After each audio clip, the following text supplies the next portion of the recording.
Actualité fiscale et immobilière et adoption de la loi de finances pour 2025. Quel est l'impact sur l'activité de location meublée non professionnelle du statut LMNP? C'est ce que nous allons voir aujourd'hui dans cette nouvelle vidéo.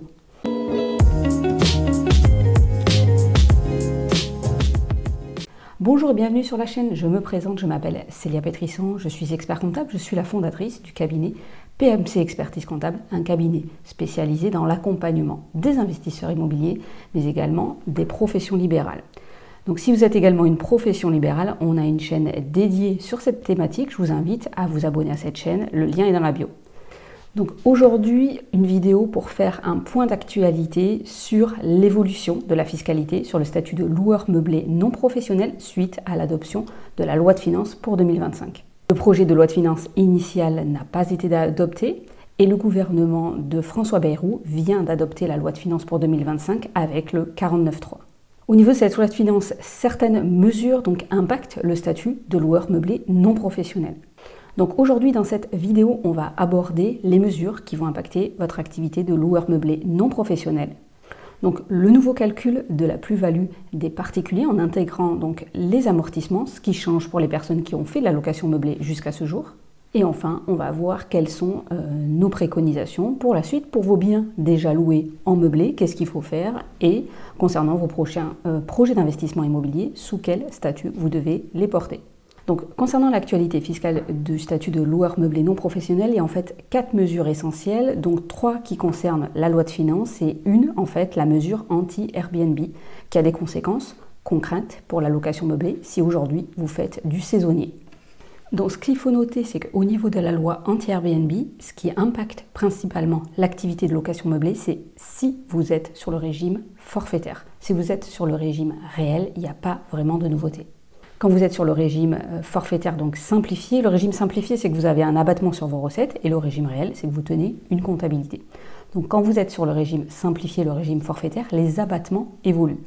On passe d'un abattement de 71% quand votre bien est classé à 50%. Et si votre bien n'est pas classé, on passe d'un abattement de 50% sur vos recettes à 30% dans le cas de location saisonnière. Les plafonds pour bénéficier du régime forfaitaire évoluent également et sont abaissés nettement. Donc vous passez de 188 700 € si votre bien est classé à 77 700 € pour pouvoir bénéficier du régime forfaitaire. Et si votre bien n'est pas classé, vous passez à un seuil de 15 000 €. Donc au-delà de 15 000 €, vous serez nécessairement sur un régime réel d'imposition. Donc mécaniquement, il va y avoir davantage de loueurs meublés saisonniers qui vont passer sur le régime réel. Donc ensuite, il y a eu l'abaissement des seuils de franchise en base de TVA qui a été abaissé donc à 25 000 € pour toutes les activités, que ce soit de l'achat-revente ou de la prestation de services.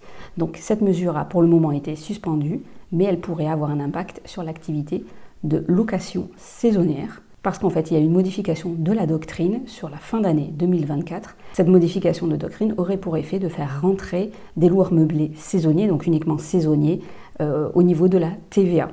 Donc on fera un point spécifique, une vidéo spécifique sur ce sujet et sur les risques pour les loueurs qui font du saisonnier. Un élément qui peut vous impacter également, c'est que la réduction d'impôt pour adhésion à un centre de gestion agréé, si vous faites de la location meublée, donc notamment au régime réel, a été supprimée. Donc c'est-à-dire que vous pourrez bénéficier de la réduction d'impôt encore pour vos revenus 2024, que vous allez déclarer donc en 2025, mais sur les revenus 2025, donc ça ne sert fiscalement, en tout cas vous n'avez plus d'intérêt fiscal à adhérer à un centre de gestion agréé. Donc à voir si les choses évoluent, mais dans ce contexte, donc nous on vous conseille de ne plus cotiser au centre de gestion agréé. En fait, avant, en adhérant à ce centre de gestion agréé, donc si vous n'étiez pas en indivision, vous bénéficiez d'une réduction d'impôt de 2/3 des frais de comptabilité. Donc désormais, ça ne sera plus possible, donc il n'y a plus d'intérêt fiscal à adhérer à ce centre de gestion agréé. Et donc dans ce cas-là, les honoraires comptables seront déduits en totalité sur votre comptabilité si vous êtes sur un régime réel. Enfin, donc la mesure phare, ou en tout cas la mesure la plus impactante, si aujourd'hui vous faites de la location meublée, c'est la réintégration des amortissements dans le calcul de la plus-value en cas de revente. Donc déjà, première précision, c'est bien une règle qui est rétroactive, c'est-à-dire que ça va s'appliquer à tous les amortissements qui ont été pratiqués, et ce, même avant l'application ou la mise en place de cette loi. Et ça, c'est bien la problématique aujourd'hui pour l'investissement immobilier locatif, c'est le manque de visibilité puisque vous avez fait un investissement locatif avec certaines règles qui aujourd'hui sont modifiées. Alors, vous êtes concerné par la réintégration de ces amortissements également si vous faites une activité en micro. Vous pouvez croire que vous n'êtes pas concerné, mais en fait, on va recalculer des amortissements théoriques que l'on va réintégrer au calcul de votre plus-value. Alors déjà, pas d'affolement, puisque en soi, parce qu'on entend tout et n'importe quoi sur le sujet, le régime LMNP perdure. Le régime aurait pu être supprimé, on aurait pu supprimer par exemple les amortissements comptables, donc là, rien ne change. Le régime perdure. Pendant toute la durée d'exploitation, fiscalement, ça ne change rien pour vous. Ce qui change, par contre, c'est le montant de la plus-value que vous allez payer au moment de la revente. Donc c'est dans un cas de revente que vous allez avoir certainement plus de fiscalité. À noter que ce régime LMNP était en quelque sorte une anomalie fiscale puisqu'effectivement on pouvait amortir, déduire la valeur du bien immobilier dans le temps par l'intermédiaire des amortissements et on ne les réintégrait pas au moment du calcul de la plus-value pour la revente. Ce qui n'est pas le cas en statut de loueur meublé professionnel et ce qui n'est pas le cas en SCI. Donc en fait le législateur a en quelque sorte corrigé cette erreur. Donc si vous voulez calculer l'impact sur la plus-value dans un cas de revente, vous pouvez faire une simulation. Vous avez le simulateur des notaires de France qui est accessible et gratuit en ligne où vous pouvez vous faire vos calculs de plus-value. Simplement, si vous voulez faire votre calcul de votre côté vous-même, vous allez rajouter au prix de vente le montant des amortissements qui ont été pratiqués et ça va venir augmenter l'assiette de calcul de la plus-value. Donc ça va augmenter nécessairement la fiscalité. À noter que les abattements pour durée de détention existent et pour le moment sont maintenus. On ne sait pas effectivement s'il va y avoir une réforme sur le sujet à l'avenir, mais aujourd'hui c'est maintenu. Donc de toute façon, plus vous gardez votre bien longtemps et plus l'impact de cette réforme est atténué dans le temps. Donc au-delà de 30 ans, de toute façon, vous êtes exonéré en totalité de la plus-value et des prélèvements sociaux. On fera une vidéo spécifique avec un cas pratique qui permet de comparer la fiscalité avant dans l'ancien régime et dans le nouveau régime et de pouvoir appréhender l'impact de cette réforme. Je vais prendre un exemple. Vous avez acheté un bien 200 000 €. Au bout de 6 ans, vous le revendez 250 000 €. Au régime réel, vous avez amorti à peu près 6 000 € par an. Donc, au moment du calcul de la plus-value, votre plus-value aurait dû être de 50 000 €, 250 000 € moins 200 000 €. Mais dans ce cas-là, vous allez devoir ajouter 6 fois 6 000 €, soit 36 000 €. Donc, dans ce cas-là, la plus-value ne sera pas de 50 000 €, mais elle sera de 86 000 €. Si vous voulez faire l'estimation de la plus-value, vous allez indiquer en prix de vente 286 000 € au lieu de 250 000 € sur le site de calcul de la plus-value, sur le site des notaires de France. Maintenant, donc, les conséquences pour vous, si vous faites de la location meublée, donc comme on l'a vu, ça ne change rien pendant l'exploitation du bien. Le régime LMNP donc, perdure et reste de toute façon la meilleure solution pour vous protéger de l'impôt. Donc si on veut faire la comparaison d'ailleurs entre la location nue et la location meublée, on le fera dans un exemple pratique. Il faut calculer le surcoût de plus-value effectivement lors de la revente, mais il faut calculer également les économies fiscales réalisées chaque année.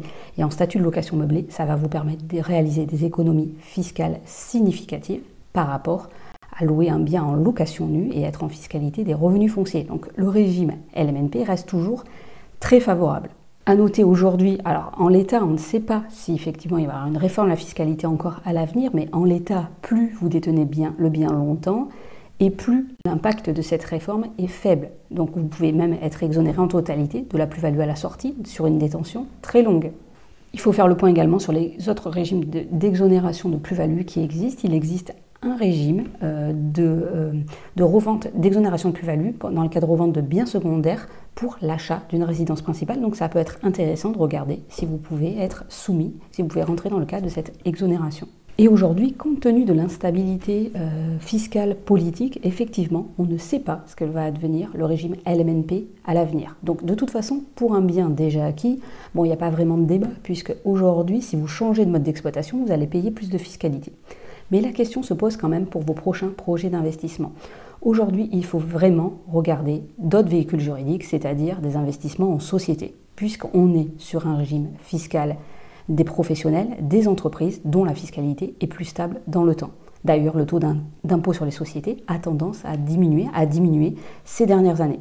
Donc en nom propre, il peut y avoir encore d'autres réformes d'ampleur. Donc effectivement, pour la suite, attention à ce type de régime pour investir dans l'immobilier. En tout cas, il y a une incertitude. Aujourd'hui, ça reste quand même le régime plutôt le plus intéressant sur des petits biens. Si vous allez détenir vos biens longtemps, ça reste un régime tout à fait approprié. Mais effectivement, il y a toujours un risque d'évolution de la fiscalité dans le temps. D'ailleurs, c'est intéressant également de se renseigner sur les statuts de société si vous souhaitez professionnaliser votre activité. Parce qu'aujourd'hui, de toute façon, il y a la problématique également bancaire. En nom propre, vous allez être limité pour investir dans l'immobilier locatif, là où en société, vous allez pouvoir dépasser votre taux d'endettement, en tout cas le taux d'endettement de 35% qui vous limite en nom propre. Donc aujourd'hui, si vous souhaitez continuer à investir dans l'immobilier, c'est vraiment important de faire le point sur votre projet, le point sur la fiscalité actuelle et justement diversifier vos modes de détention des biens immobiliers. N'hésitez pas à me poster en commentaire vos questions. N'hésitez pas également à vous abonner pour être notifié de toutes nos prochaines vidéos, à liker la vidéo si vous l'avez aimée et on se retrouve très bientôt pour une nouvelle vidéo sur la chaîne.